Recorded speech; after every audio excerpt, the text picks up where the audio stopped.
All right, so we're going to start with the very beginning. So obviously, tripod. And all tripods have a little connector plate right here. This is already connected to what is called a VCT-14 or U14. This is a standard mount from actually ENG cameras. You didn't used to see them on cinema cameras, but what I like about them is that these have a shoulder mount built into what you connect the camera to the tripod with. So this little connector here is connected to, this wedge which goes in here is connected to this plate right here.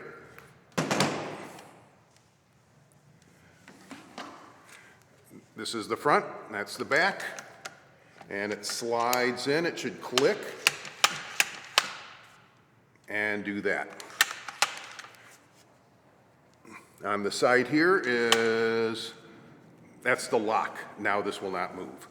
So right now we're going to lock that right about that position. That balance point will change as we put the camera together.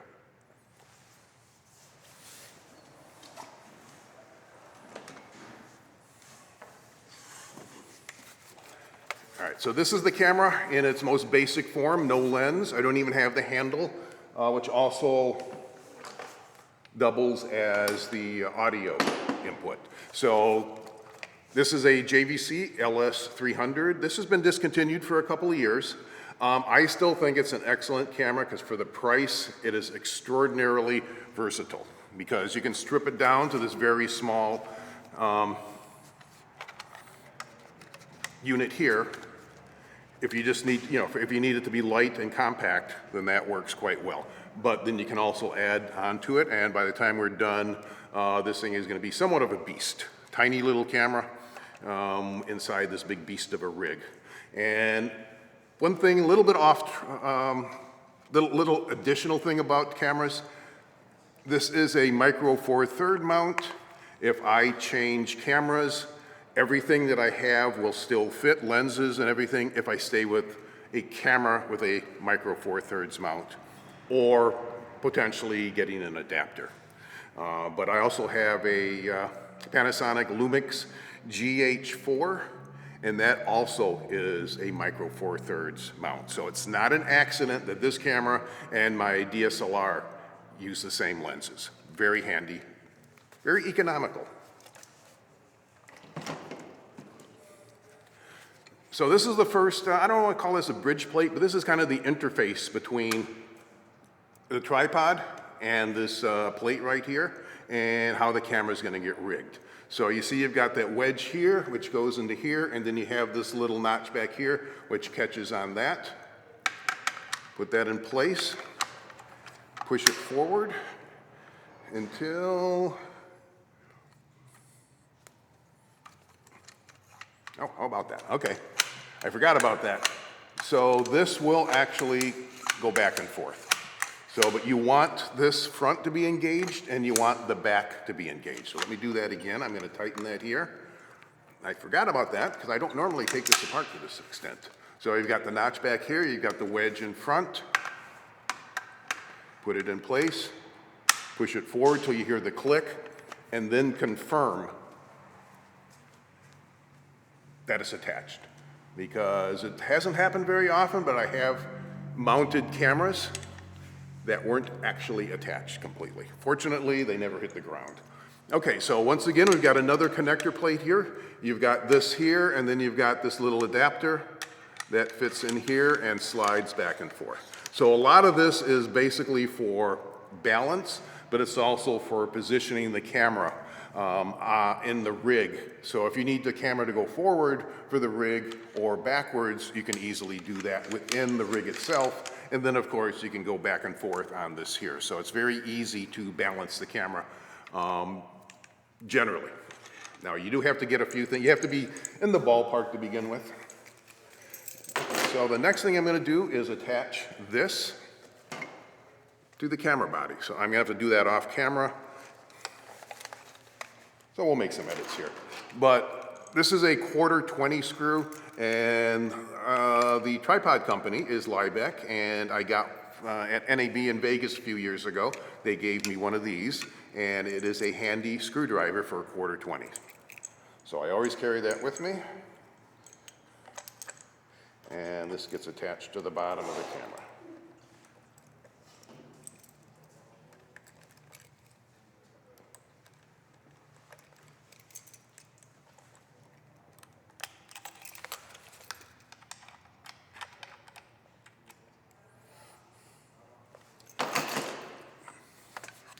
So that is now attached to the bottom of the camera. Now this is only has one screw connecting it, which is not ideal, but all right, so that fits in like that. Actually, you can drop it in right like that. You don't have to slide it in. But then you need to turn this. And we're gonna position that right about here. Put the front of the camera just about at the front of the rig here. And tighten that. Okay, so I can still move this back and forth. I can still move the camera back and forth. Don't have enough weight on there. I'm not gonna worry too much about balance yet. So let's go ahead and start adding to the rig. And let's put the handle on first. I need to stand up again. Sure I get this right. Okay, so this is a little bit wonky. You've got to be careful with this. So this is what's called a hot shoe. That has a quarter 20 adapter there, a screw, but this is also hot shoe for any of you familiar with photography. This is what you attach a flash to, or any number of other devices. This is the connector for audio. Straight down, back until it catches.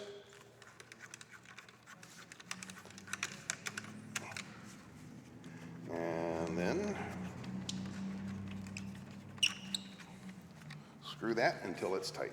And now this will loosen over time, so you've got to constantly check this. So this is a very handy handle for the camera. However, as you start adding stuff to it, I don't recommend using this handle. One of the things about this camera is it's largely plastic. I think there is some metal on the mount and all that, but you want to be careful with this. This is not the most durable camera in the world.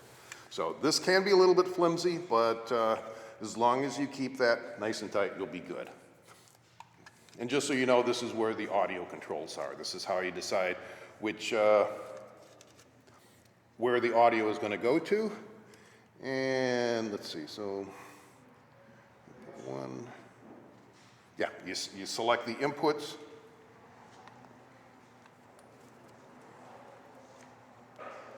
And those are XLR here.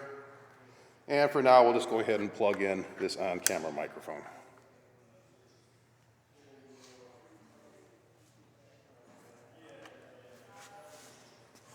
Basil, would you hand me that right there?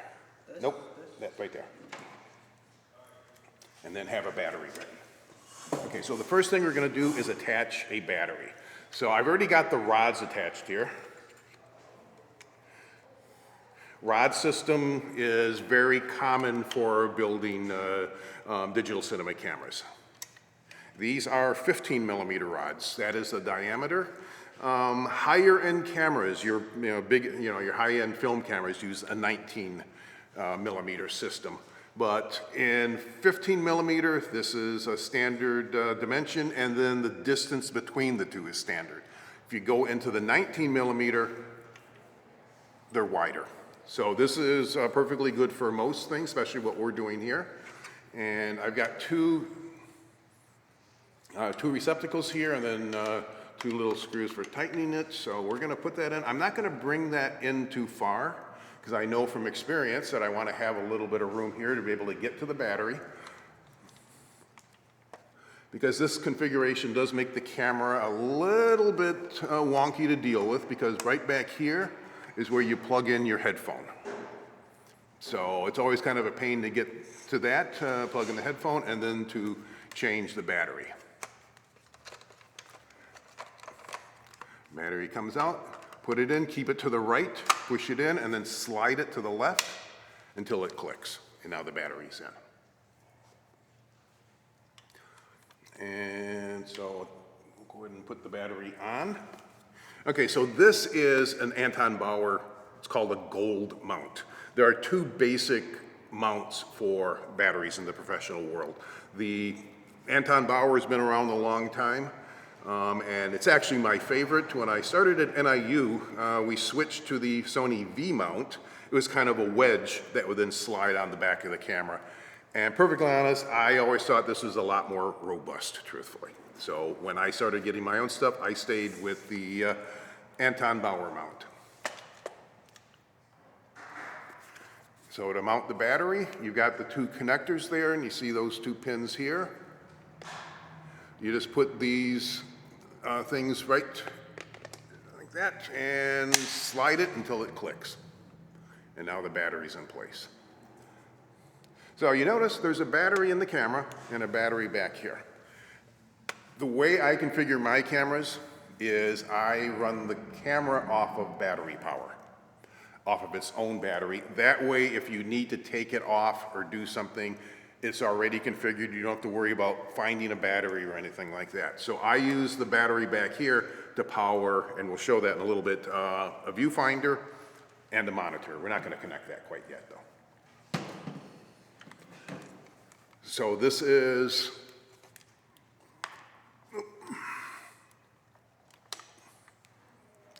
that's what's called a D-tap. And then this is the 12-volt input that will go into the monitor when we connect that. So actually, we'll leave this off for right now, but D-taps are very common. You've got the exporter, you can attach it up here. And actually, I believe the battery itself, you can, yeah, and the battery itself has a D-tap. So if you just want to go directly out of the battery into something, you can do that. That's something that you didn't used to be able to get on camera batteries. And so, yes, and this is, I used to use nothing but Anton Bauer batteries, but I got tired of them switching chemistry and chargers. I had to buy a whole new battery charger once when I bought new battery, and then I bought another new battery, and the old charger wouldn't charge it. And I thought, okay, that's it, Anton Bauer, I'm sorry. So this is actually a company called Core, HyperCore. And I've been quite happy with them. And the best thing is that their charger will charge that battery that the Anton Bauer charger won't. So, yeah, back in the day, Anton Bauer was the battery company. Now, they're still good, but in my opinion, they're kind of an also-ran because technology has really caught up and there's so many other good battery companies out there. IDX is another good one. Okay, so let's see. Okay, so let's build onto the front of the camera. So I've got two rods. These are about 9 inches long. I can span 9 inches. That comes in very handy when I want to measure things. So these are 9 inches long. So let's put these in the front. And these are tapered on each end, what makes it very easy to put them in. And let's see, loosen that a little bit more.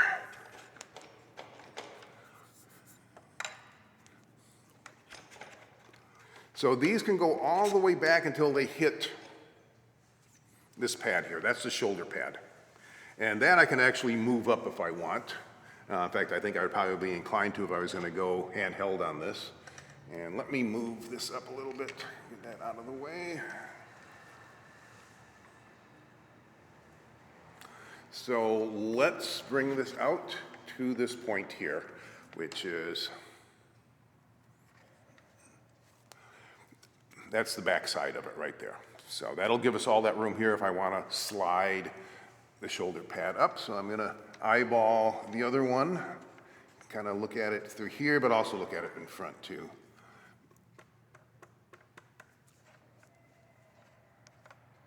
Okay, close enough. All right, so righty-tighty. Okay, so tighten that down. But this is a feature that is very handy on most of these little connectors here. Because a lot of times you'll find yourself, in a bind like that. So make that nice and tight. Now occasionally you have to loosen that when you start putting on the other parts. So let's see, what do we got here? Let's see, what do you want to put down? Oh, you know what? Let's put on the lens. So somebody want to hand me the lens here? The zoom lens. And I forgot to put a rear cap on. Wait till it clicks, make sure it connects. Now, one thing that I hadn't done, I need to reintroduce, was a lens support. This lens is fairly heavy. This is not the most robust camera in the world. So I've got to find a spot, which is actually right here. This ring right here doesn't move. This is the focus, this is the zoom, and then this is the iris. And so I could do it, let's see, can I do it on, yeah, I could do it on the very front, but I'm not sure right now I want to do that. So actually, first of all, no, let's go ahead and put this on. And this kind of connection, very nice because you don't have to actually thread it onto the rods. You can just kind of snap it in place. So let's snap that in place. So I realize I can't really put it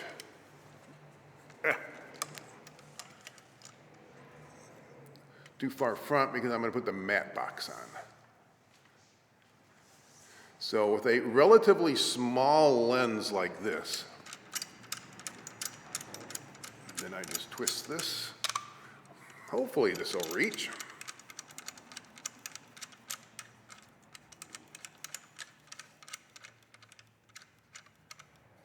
There we go. And you don't want to push it up, you just want to support it. And that just kind of gives a little more support to the lens because there's a fair amount of weight on this. And again, this is not the most robust built camera. So now we have the lens with the lens support.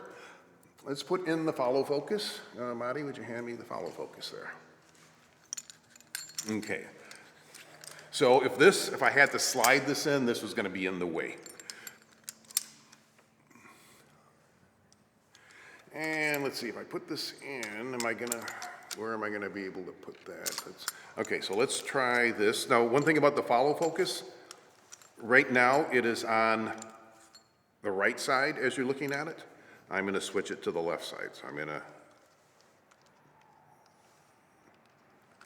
do that. And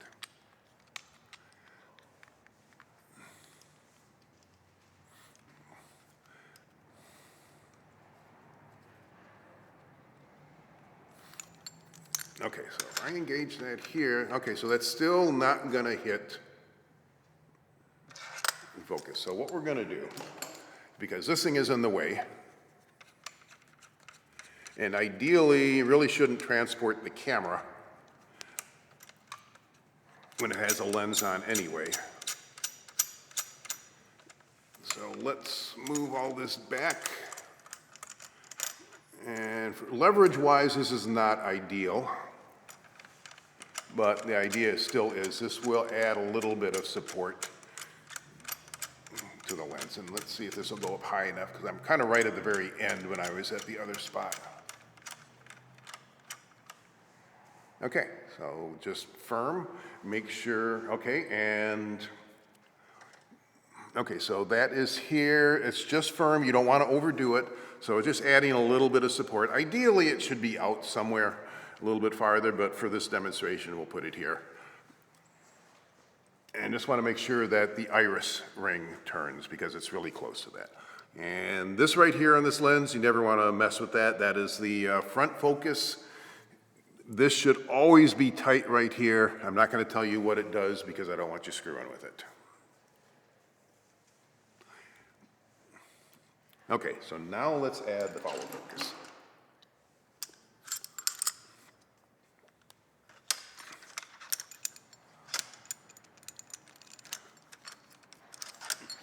Okay, so that, okay, loosen that.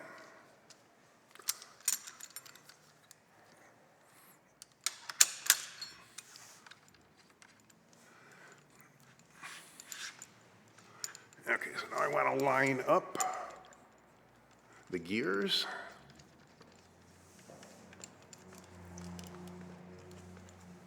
So these gears are going to be engaged by that. I slide that forward. And you want to get it, again, firm. You don't want to over tighten it. And then you tighten this down here, which tightens it, its horizontal movement. So this right here tightens the whole adapter. This down here tightens the follow focus itself. And actually that's a little bit firm, so I'm going to loosen that. Bring it back just a tiny, tiny little bit. Because when you tighten it, it actually goes in a little bit tighter on the lens. So, okay, that feels better. And just so you know, follow focus can also be used on iris. It can also be used on the zoom control. So I've actually used this for my zoom control because this camera does not have, I do not have a motor for the zoom. The cameras for 35 years that I worked with all had built-in zoom controls on the side and very easy to use. ENG cameras are a piece of cake. I had to learn how to do digital cinema, and one of the things is it's just a different world. There are a few digital cinema lenses with zoom controls on the side, and I could buy them for this camera, but it's just still not as convenient as having something right on the side. So for the most part, I don't like doing a lot of zooms during production, at least not narrative style production, but occasionally if you're trying to maybe emulate Quentin Tarantino or someone like that, you might want to do a little bit of zooming in and out. And this actually will work because I've done it actually in some productions. Use that as a zoom control. It actually works quite well. Now, a couple of alternatives is this is the first follow focus that I bought. And perfectly honest, it's a hunk of junk.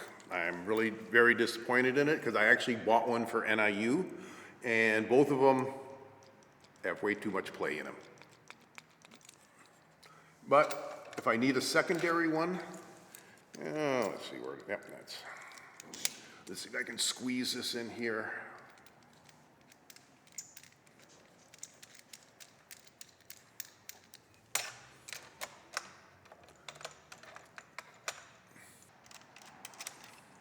But anyway, I'm going to take it out, but I can then engage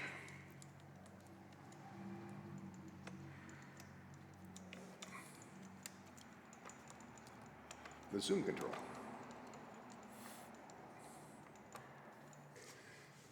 Let's add a matte box.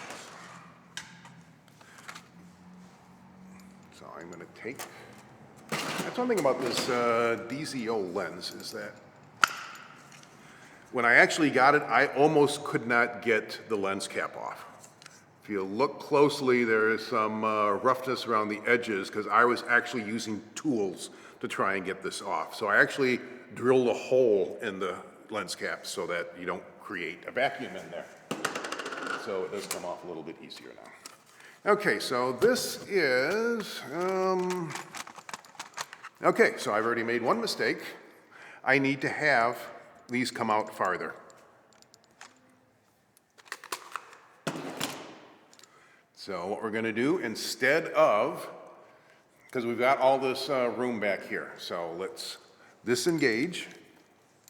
And until you really get comfortable with this, this is going to happen all the time, truthfully.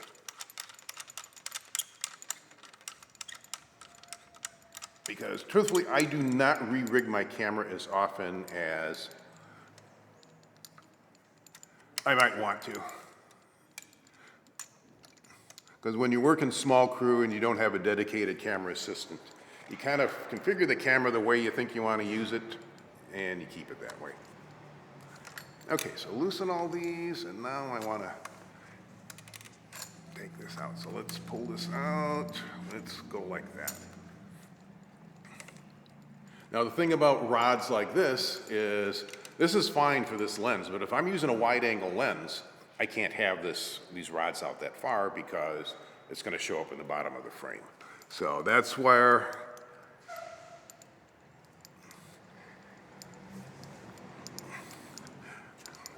So part of the problem I have is that I do not have that many cinema lenses. This is actually a cinema lens from Samyang. This is a 21 millimeter, and this is the 35 millimeter equivalent, but look at the difference in sizes here. So real good digital cinema lenses actually will be in the same physical size from one focal length, 18 millimeter, all the way up to 135. So when you swap lenses out, you don't have to reconfigure the camera. That's one disadvantage I have, is I bought these lenses actually fairly early in the digital cinema era, and so there were not many low-end Micro Four Thirds mounted digital cinema lenses. So I ended up buying photographic lenses and then swapping two of them out with the cinema versions. The only difference being that the aperture is declicked. This turns smoothly, those turn smoothly.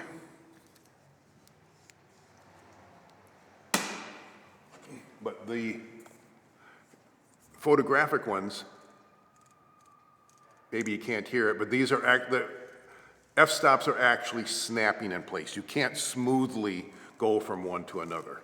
And now, we can put a matte box on. So this matte box is really designed for this lens, because the other lenses actually have sunshades that go on them. So this can be adjusted from this, how it goes on the rods, to this, up and down. So this is already configured for this camera. So you just have to slide it in place.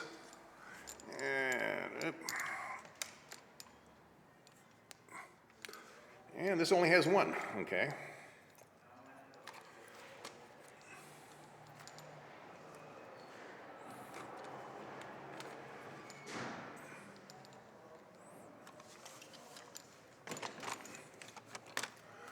So I don't know if that's going to be in focus or not, but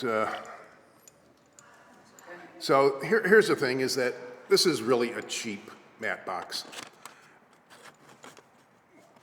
But the reason I bought it is that when I was getting a lot of this gear, I was still doing some production for money.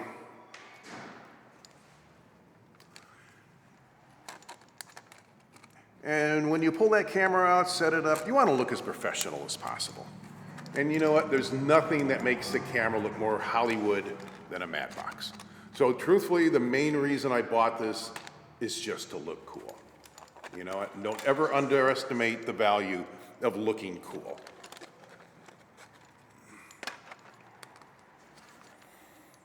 So, but it is very functional. It does keep light from hitting the front of the lens.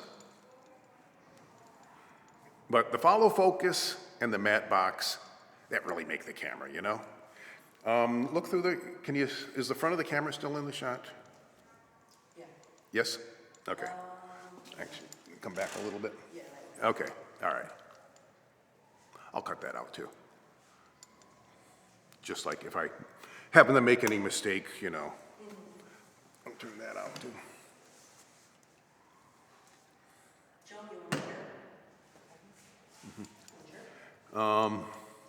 Okay, so that's the main things you want to do. What if we want to add a handle? I have two handles. Let's see, yep, that one there. This was the first one, and it's very compact, but I'm not a big fan of it, partly because this thing doesn't want to tighten. I have a hard time getting it tight. I have to over-tighten it, and actually I've kind of preferred this one, a little wider and more comfortable grips, and that just fits on there. So actually right now, I can fit this on the front. So let's loosen that, make sure that it goes all the way in. Come on.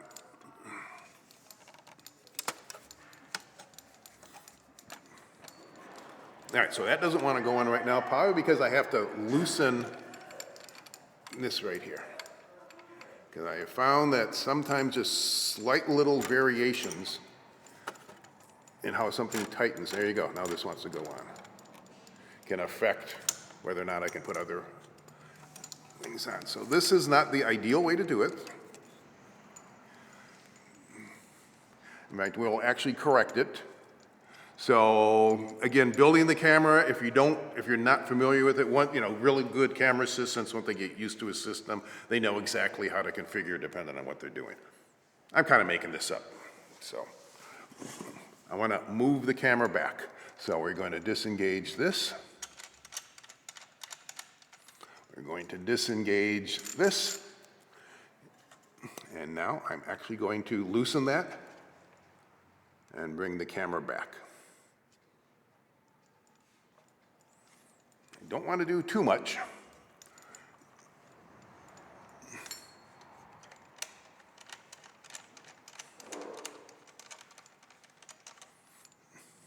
And theoretically, depending on how I have the matte box configured, that can actually act like a support for the lens. So if I don't want to fit this in, I can probably get away with it by making sure that the matte box in front is supporting. But let's just kind of continue with this right here. Yeah, and leverage-wise, this is not the best position. How many minutes do we have left on the camera? It should upper left-hand corner. 25, okay, so we've been going about 30. Okay, so just firm. And now I gotta bring this back.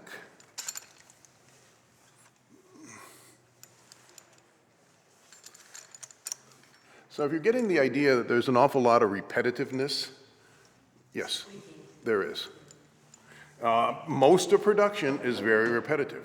Building a camera, configuring a camera is very repetitive. You build it one way, and then depending on how you're working, what's going on, you'll rebuild it another way. Okay, so let's loosen this. There we go. Okay, there we go. Okay, so now I can loosen this. Bring it back. Tighten it again.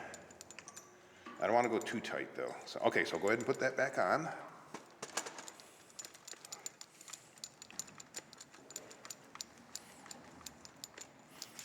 Okay, a little more, a little more, a little more. Almost there. Okay. Yes.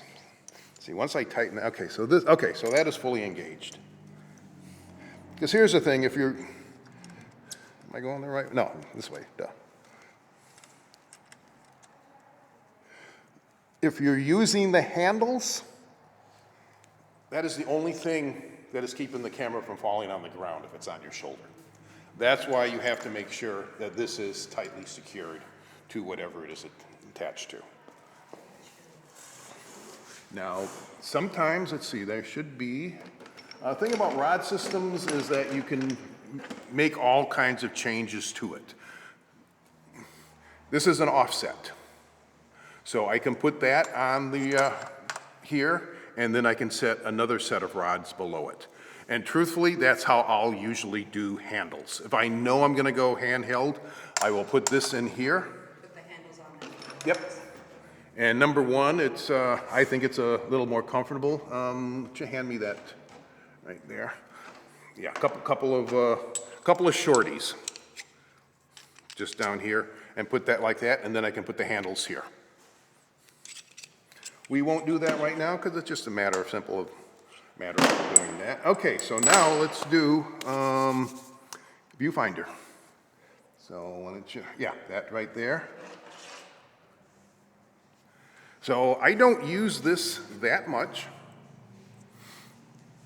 but if you want to do a viewfinder, this is designed to be set up in two ways. In front for handheld, or in back for more standard camera use. If you're operating on a tripod, if you want, most pictures you see of camera operators, if the camera's on a tripod, they've got a viewfinder in back.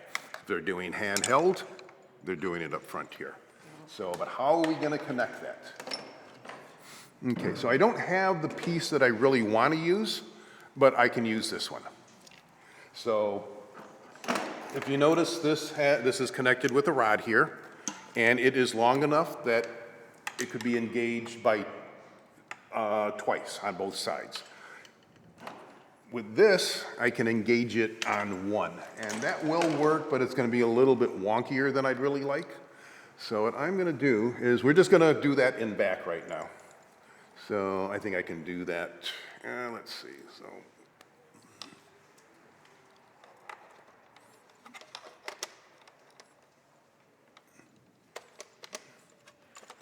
Oh, there we go.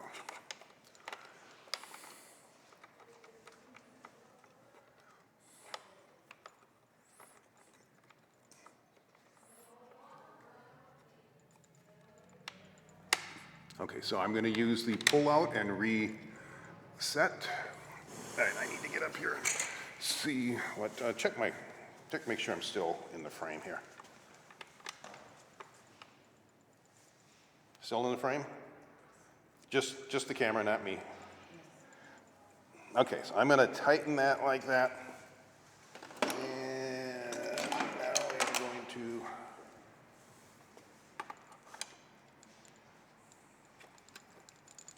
bring that in.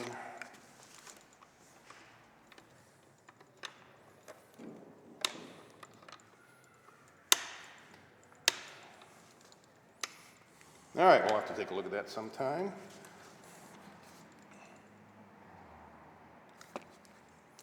So this is actually designed, let's see, remember.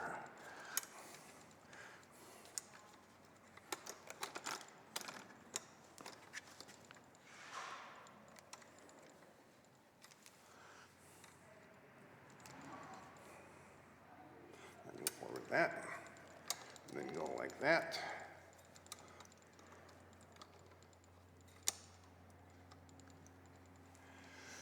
And let's see, get all the cables out of here because I've got to move this one more way because this is actually upside down right now. And is this it? There we go.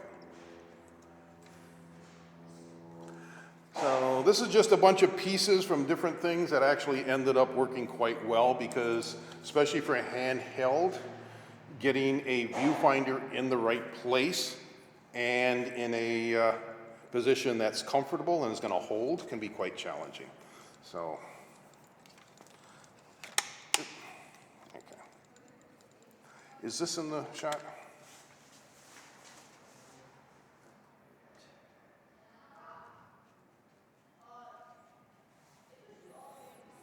Okay, so I just want to see the bottom of the camera now to the top of this.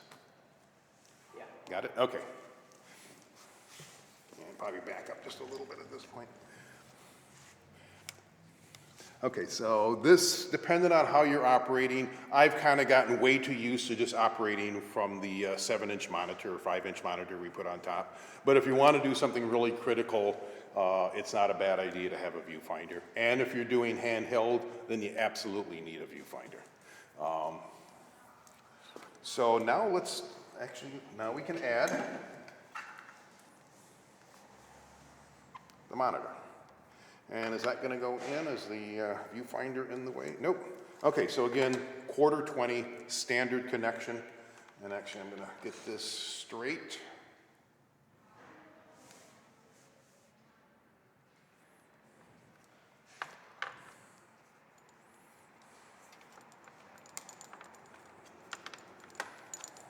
Okay, so I want to go nice and tight on that, as tight as I can.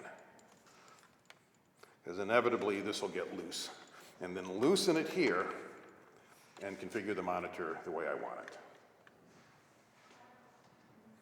And actually I put this monitor in upside down. Have you ever done any vertical shots? You know what? Only for, I think mostly to be ironic, truthfully. I'm not a fan of vertical video, perfectly honest, but I understand that it's a thing now. So I don't fight stuff, even though I'm a curmudgeon-y old guy. I don't mind that things are done differently than they always have been. But truthfully though, I am not a fan of vertical video. Okay, so we are really front heavy right now. So let's slide this back. I have a question about that actually. Can you get weights? I'm sorry? Can you get weights to balance? Yes, but you should be able to balance it based on the configuration of the camera rather than adding weights. And that's part of what the battery this far back does. It gives me room back here, but it also gives a little more back leverage. You know, it balances out a little bit that way. Okay, so as you can see, we're getting a little bit complex here. Okay, so now we need to power. So let's,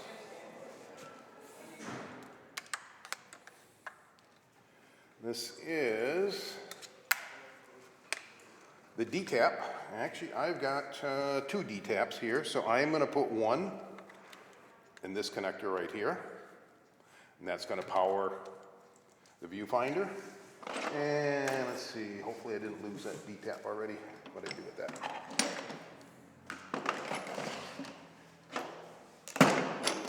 Anybody see it? Anybody see it? Did I drop it? Thank you. Okay, so I'm just going to attach this one directly to the battery itself. I actually have, I don't know if I have it with me right now, but basically it's like a power strip for D-taps. You plug it in, you can take out 3 or maybe it's 4, but I don't have that with me, so we will just do this.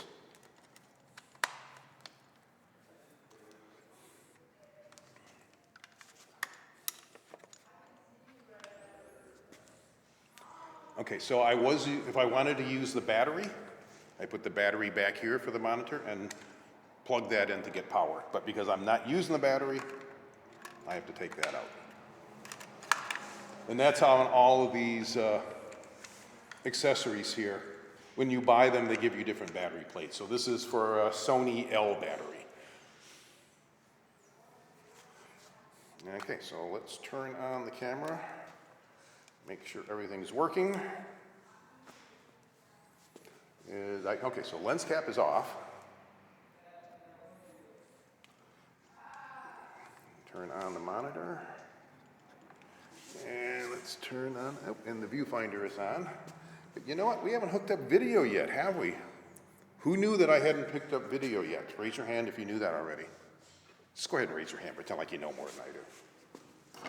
There you go. Okay, so on this camera, this is HD SDI out. So if you're familiar with HDMI, it's a digital audio and video connector. This is the same thing except more reliable, because HDMI has communication back and forth between devices. HD SDI does not, but it's a lot more reliable, and it's what we usually use. These are specially designed cords, very thin, very flexible, with the right angle adapters, so they work quite nicely for camera rigs. So just, this is a BNC connector. And you just kind of turn it until you feel it, then when it goes in, and then you turn it until it clicks, and very secure, much more secure than an HDMI. And then we want to put that into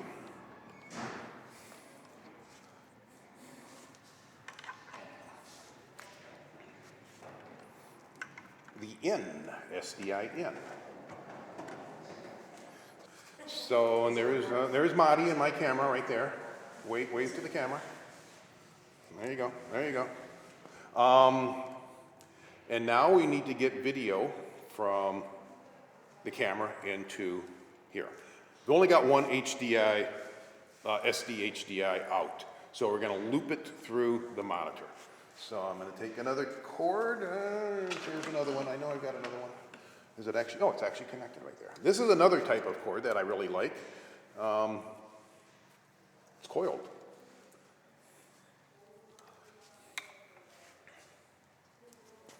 So we will come back around here and take that in the out.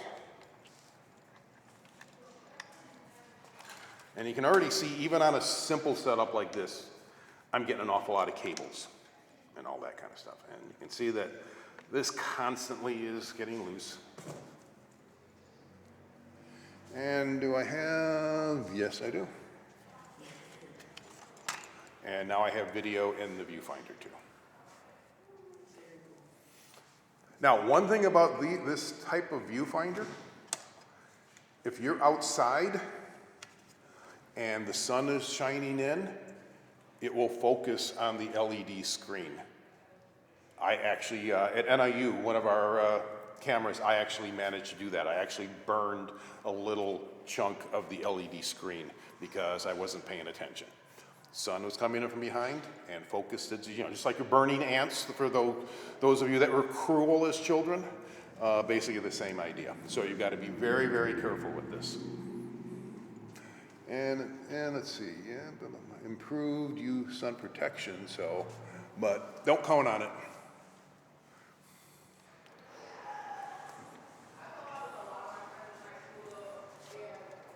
Okay, so that is the basic configuration of the camera. Now, most of the time, I don't do all this stuff, partly because I'm too lazy, and none of the things that we've shot in class or for Alex, for the students, have we used this viewfinder. Because in a way, it's a little bit superfluous, but truthfully, depending on the type of shot, this actually helps sometimes. And when you put the peaking on, it's actually very good for focus, because we can do the focus by, you know, doing the highlighting and expanding on that. You get the blue highlight when you're in focus. You can do the same with this. You can't really use this.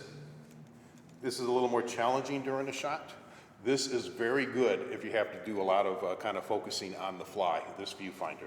It's not the highest resolution, but it does a great job of showing the peaking, you know, when you're in focus and when you're not. Better than this. This is more for composition. And, you know, the things that we've shot for Alex, I've used the peaking and expand, zoom in, to do my focus, but then I pretty much use this for composition. But yeah, if it's something really, really critical, then I'd use this, especially for focus. But then if I'm doing handheld, because there's a good chance that I'm gonna have to focus on the fly. And so that's, you know, yet another use. And that's really where I think this viewfinder comes in very handy. So I kind of intentionally don't do a lot of handheld, partly because I've never really properly configured the camera for it to be ready to go for one of our productions. But let's go ahead and turn this off. And I'm gonna do, no, actually just let it roll. Let's let it roll. I'm gonna do a quick reconfig into handheld mode. So.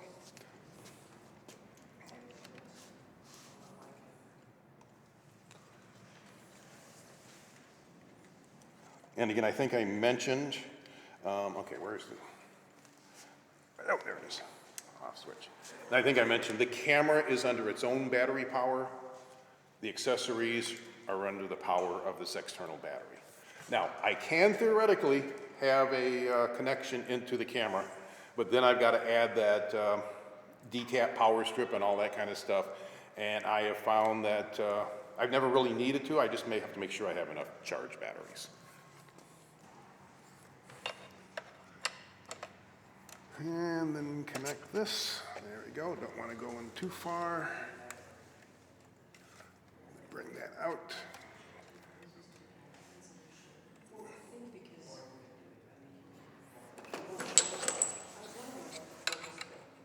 Okay. All right. So what I'm doing here is I'm going to put the handles below, partly just to give me more room. In fact, actually, I may end up mounting the viewfinder connector to this.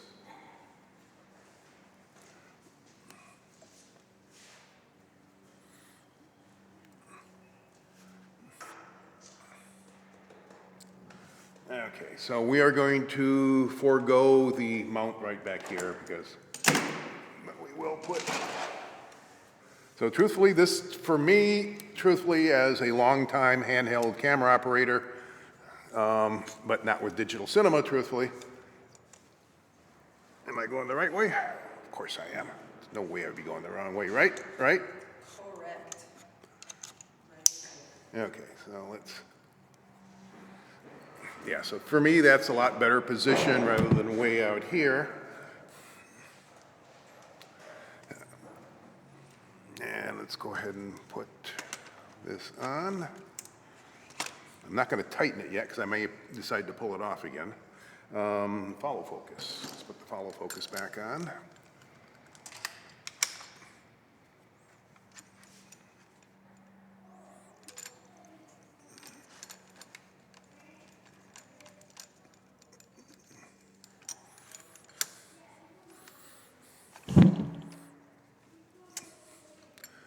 And bring that in. Okay, and now things are getting funky trying to get my fingers in to tighten this stuff. So again, there are better ways of doing almost everything I'm doing. A lot of it just comes from experience. And like I said, I don't rebuild this camera as much as I should, so I don't always know firsthand how to do things. Gonna have to make a wild guess. I know that shocks you, but it's true. Sometimes I'm making this up as I go. And where is viewfinder, little viewfinder block? This? No, not that. The Question, what is this? is it, oh, it's still here. It's still up. It's still back here. All right, so I'm gonna have to get up. And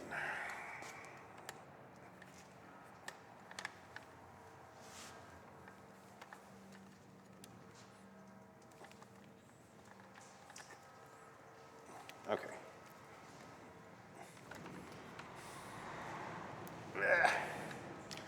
Again, truthfully, this is kind of cheap stuff, so it doesn't really want to always play nicely. All right, so I need to bring this handle down, give myself a little more room, and I'm going to mount that here.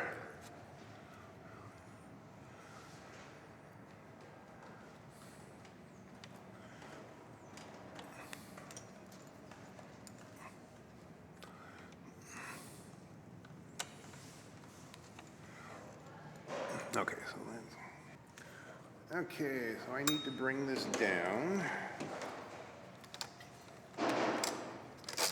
So I'm going to bring that down like this. And I think this is how I want to reconfigure this. We'll find out if it's actually correct. Bring that back like this. So I'm going to make that connection.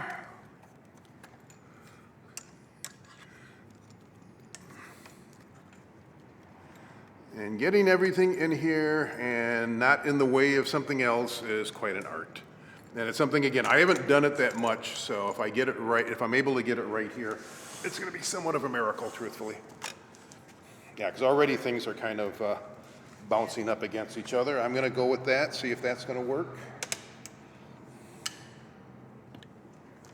There's an outside possibility that it might.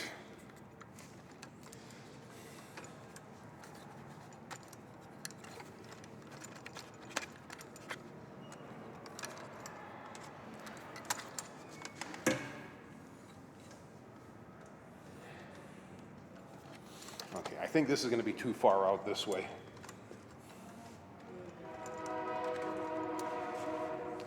But that's basically what you're looking for. Is to put this in a position that when the camera is on your shoulder, you're looking through this right here. Okay, so I can get rid of that. Okay, so when I pull the camera off, Marty, would you pull the tripod out? And actually just make sure that everything, so I'm gonna hold it with this and the top. Okay. So I'm not gonna hold it entirely by the top, but not entirely by the handle. Okay, go. Okay, so I'm gonna slide in here. And now to put it on my shoulder, I'm gonna go like that.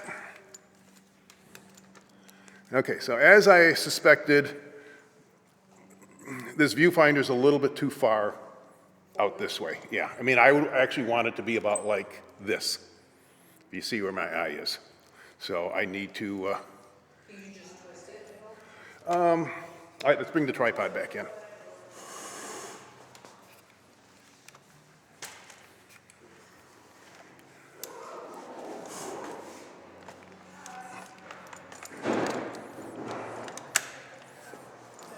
Okay. Yeah, be in touch, let me know. Let me know what, For this, okay, we're good to go? Okay. Okay, so let's do just the last little bit. I'm not gonna go to the full pimped out camera, but I'm gonna do the next level of pimping this out. So I'm gonna take this off. Actually, it's, take that out. And I'm gonna put this in instead.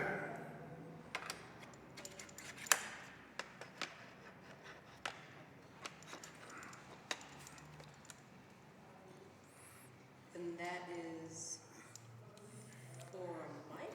This is, actually, it's,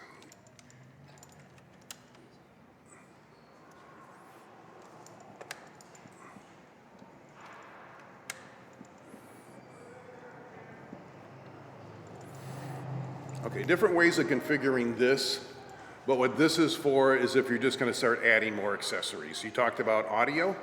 Normally, if I'm doing handheld, I'm not gonna be using this microphone. I can either take a line in from the audio mixer, so hopefully you've got one doing audio mixing, but otherwise, a more efficient way so you don't have, would you hand me that, Matt, right there? You can send either one or two channels of audio. You're recording it for use in post-production, but you want to have reference audio in the camera. So you can take a mix out of the camera, send it over wireless to the camera. But so that is the purpose of this right here. Okay, so that's the premix. Yep. So ideally, you don't want to have cables to a handheld camera. Right. So for audio-wise, let's see, actually it's,